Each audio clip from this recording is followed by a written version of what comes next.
Salam, mən Nəzrin müəllim. Bugün Yetim İbrahim nağılının məzmunu ilə tanış olacağıq. Gəlin başlayaq. Biri var idi, biri yox idi.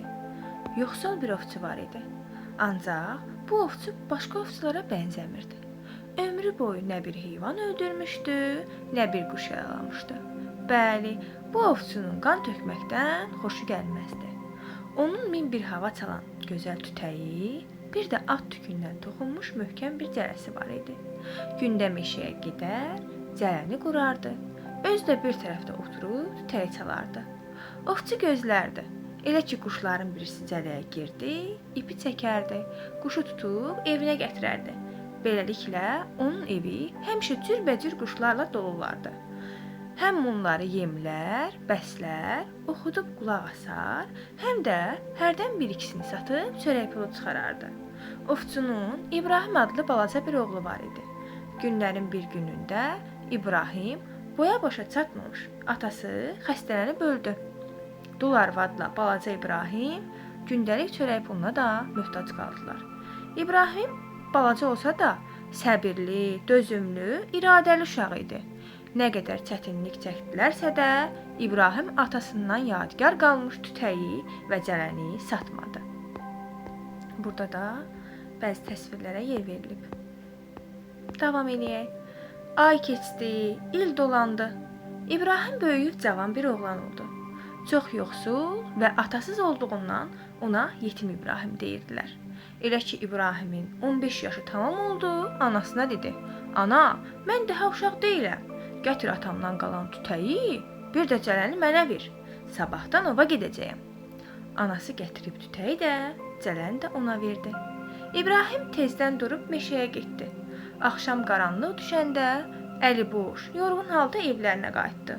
Günlər keçdi, həftələr dolandı. İbrahimin tütəyi çalmağı, cələni qurub puskuda durmağı öyrəndi. Birinci gün İbrahimin cərəsinə çox gözəl bir quş düşdü. Quşun hər tükü bir rəngə çalırdı. İbrahim sevinə-sevinə quşu evə gətirib qəfəsə saldı. Gecəni yatdılar.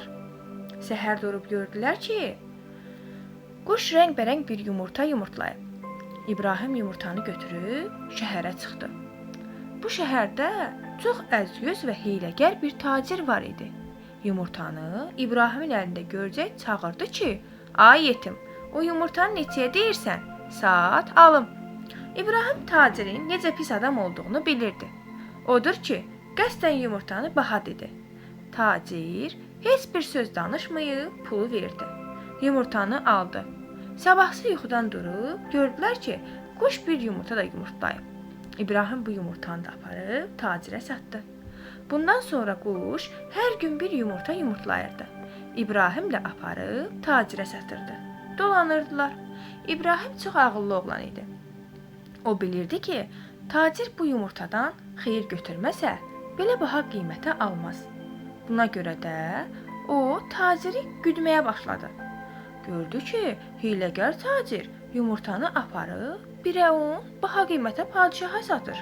Bu gündən İbrahim yumurtaları daha tacirə satmayıb, birbaşa padişahın yanına aparmağa başladı. Beləliklə müftə gəlib tacirin əlindən çıxdı. O, İbrahimdən intiqam almaq üçün padişahın yanına gəlib dedi: "Padişah sağ olsun, sən niyə hər gün bu qədər pul verib bu yumurtaları alırsan? Yetim İbrahimin evində gözəl bir quş var. Bu yumurtaları verən həmin uşaqdır. Quşu İbrahimin əlindən al, quş da sənin olsun, yumurtaları da." Söz padişahın ağlına batdı. İbrahimi çağırıb əmr elədi ki, evindəki quşu gətirib mənə verməlisən. İbrahim o saat başa düşdü ki, bu hiylə tacirdən keçib. O, heç bir söz demədən evə getdi. Quşu gətirib padişaha verdi. İbrahim yenə də gündəlik çörək puluna möhtac qaldı. Tütəyini və cərəsini götürüb meşələrə, dağlara getdi. O, gündə ya bir kəklik, ya bir bildirçin, ya da bir bülbül tutar, gətirib satar, dolanardı. İbrahim bütün şəhərdə şöhrət qazanmışdı. Tacir nə qədər çalışırdı ki, yenə də İbrahimi ələ alsın, mümkün olmurdu. İbrahimin tacirdən zəhləsi gedirdi. Günlərin birində tacir özünü padişahın yanına salıb dedi: Padişah sağ olsun. Bu quş təkdir, ürəyi sıxılır.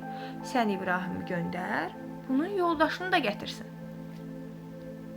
Padişah İbrahimi çağırıb ona 40 gün möhlət verib dedi: 40 günə kimi bu quşun yoldaşını tutub gətirməsən, boynunu vurduracam. İbrahim evə döndü. Cələni və tütəyini götürüb meşəyə getdi. Axırı ki, min bir əzab-əziyyətlə quşun yoldaşını tutub gətirdi. Padişaha verdi. Bu qədər zəhmətə, belə böyük xidmətə görə padişah ona nə bir mükafat verdi, nə də sağ ol dedi. İbrahim tacirin çox pis adam olduğunu əvvəlcədən bilirdi. İndi gördü ki, padişah ondan da pisdir. Bir gün tacir özünü yenə padişahın yanına salıb dedi: Padişah sağ olsun. Dünya görmüş qoca kişilərin soruşub, öyrənmişəm ki, Ağdivin bağında Səməngül adlı bir gül var. Bu quşlar gərək ildə bir dəfə həmin gülü qoxlayalar. Əgər qoxlamasalar, ölərlər. Padişah İbrahim çağırdı ki, gərək gedib Ağdivin bağından Səməngülü gətirəsən, yoxsa mənim quşlarım ölər. İbrahim baxdı ki, bu padişah doğrudan da lap axmaqdır. Axmaqdan da hər şey gözləmək olur. Odur ki, daha bir söz deməyib evlərinə getdi. Çox fikirləşdi, düşündü. Axırda bu qərara gəldi ki, gedib dünya görmüş qocalarla məsləhətləşsin. Bu şəhərdə qoca bir kişi var idi. İbrahim onun yanına gəlib, başına gələni əvvəldən axıra kimi danışdı. Qoca çox diqqətlə qulaq asıb dedi: Oğlum, bunların hamısı o tacirin işləridir. Sən yumurtaları ona satmadığın üçün əlindən böyük bir qazancı çıxıb. O indi səndən bu heyfi almaq istəyir. Eşitdiyimə görə belə bir gül var. Oğlum, özdə sən tutduğun həmin quşlar ancaq o gül olan yerdə yaşayır. Deyirlər ki, elə Ağdivdə o gülü öz bağında saxlayır ki, həmin quşlar həmişə onun bağında olsunlar. Qoca bağın hansı tərəfdə olduğunu dedi. Necə getmək lazım olduğunu da öyrətdi. Üstəlik bunu da dedi ki, sən gərək elə edəsən, div səni görməsin. İbrahim qocanın bütün dediklərini yadında saxlayıb evlərinə gəldi. Hazırlıq görüb yola düşdü. Gecəni gündüzə qatdı, gündüzü gecəyə. Az getdi, çox getdi, dərə-təpə düz getdi. Axırda gəlib Ağdivin bağına çatdı. Bağın hasarı o qədər uca idi ki, aşmaq mümkün değildi. İbrahim başladı qapını axtarmağa. O bağın qapısını min əziyyətlə tapdı. Ancaq bu qapını nəinki İbrahim, heç böyük pəhləvanlar da aça bilməzdi. Qapının yanında oturdu. Çox yorğun olduğundan yuxu onu tutdu. Xeyli yatdı. Birdən gürültü səsinə yuxudan ayıldı. Tez durub yanındakı kolun dalına gizləndi. Div İbrahimi görmədi. Qapını açıb içəri girdi. İbrahim də onun dalınca özünü bağa saldı. Yaxındakı ağacın dalına gizləndi. O, bütün gecəni bağda qaldı. Səhər div yenə də çıxıb ova getdi. İbrahim bağı gəzməyə başladı. Gəzə-gəzə gəlib çıxdı divin evinə. Burada 40 otaq var idi. Hamısı bir-birindən gözəl, amma otaqlarda heç kəs yox idi. 40-cı otaqda İbrahimin qulağına bir səs gəldi. Bu səs zırıltıya bənzəyirdi. O xalçanı qaldırıb bir pilləkən gördü. Pilləkənlə aşağı düşdü, dar, yarım qaranlıq bir otağa çıxdı. Baxdı ki, burada bir qız saçlarından asıblar. Qız İbrahimi görən kimi dedi: Ey oğlan, kimsən? Necə olub ki, divlərdən qorxmayıb bura gəlibsən? Tez çıx get. Bu saat div gələr, səni parça-parça edər. Qorxma, div getdi. De görüm sən kimsən? Adım Xurşuddur. Neçə ildir ki, bu div məni burada dustaq eləyib, deyə qız cavab verdi. İbrahim tez qızı xilas edib yerə qoydu.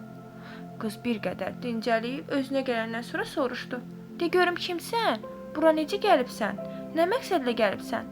İbrahim başına gələndən hamısını qıza danışdı. Qız gülüb dedi: Yaxşı, axtardığın gülü tapdınmı? Mən indi gül haqqında fikirləşmirəm. Mən indi o barədə fikirləşirəm ki, nə tərilim səni bu divin zülmündən qurtarım. İbrahim, indi ki sən belə yaxşı adamsan, mən divin zülmündən qurtarmaq istəyirsən, onda eşit, bil. Bu bağda Səməngülü əmələ gətirən mənəm. Məni burada qurtara bilsən, Səməngülü də divin əlindən alıb aparmış olacaqsan. Onda quşlar mənim dalımca gələcək. Ancaq mən bilmirəm ki, səni bu bağdan necə çıxarım. Divin tövləsində yaxşı atlar var. Div gələnə qədər biz onlardan ikisini minib qaçmalıyıq. Onlar daha vaxt itirməyib tövləyə gəldilər. Divin atlarından ikisini yəhərlədilər. Xurşud qapını açdı. Bağdan çıxıb yola düşdülər. Bunlar getməkdə olsunlar, sənə xəbər verim divdən. Axşamüstü div ovdan qayıtdı. Baxdı ki, bağın qapısı açıqdır. Şübhələndi. Tez zirzəmiyə yürüdü. Baxdı ki, qız yoxdur. Tövləyə girdi. Gördü atlardan ikisi yoxdur. Bildi ki, bağa adam girib, qızı qaçırıb. Tez atlarından birini minib, onların dalınca düşdü. Ancaq İbrahimgil atların ən yaxşılarını seçib minmişdilər. Özləri də nəfəs dərməyib sürürdülər. Az getdilər, çox getdilər, gəlib İbrahimgilin evlərinə çıxdılar. İbrahimin anası oğlunun sağ-salamat gəlməsinə çox sevindi. Xurşudun da gözlərindən öpüb qızlığa götürdü. Sonra anası İbrahimə dedi: "Bala, çox yaxşı eləmsən ki, Xurşudu divin əlindən qurtarıb gətirmisən.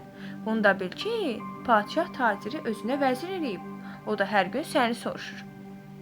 Onlar elə bu söhbətdə idilər ki, təzə vəzirin adamları gəldilər. Onların böyüyü dedi: "Bu gün padşahın sənə verdiyi möhlət tamam olur. Səməngülü gətiribsən ya yox?" İbrahim ölümdən də olsa yalan deməzdi. Elə istəyirdi ki, ağzını açıb desin ki, "Xeyr, gətirməmişəm." Xurşud dedi: "Bəli, gətirib. Birazdan sonra aparıb verəcək padşaha." Adamlar çıxıb getdilər. İbrahim Xurşuda dedi: "Mən Səməngülü gətirməmişəm. Sən niyə yalan dedin?" Xurşud dedi: "Səməngülü gətiribsən." Sonra bir nimçə götürüb çənəsinin altına tutdu. Burnuna bir çitmə vurdu. Burnundan nimçəyə bir damla qan düşdü. Qan damlaları hərləndi, fırlandı, şişdi, böyüdü, hərəsi bir dəstə Səməngülə çevrildi. Xurşud dedi: "Səməngül divin bağında bitmirdi. O mənim burnumun qanından əmələ gəlirdi. Ona görə də div məni orada dustaq saxlayırdı. Al, apar padşaha, yaxandan əl çəksin."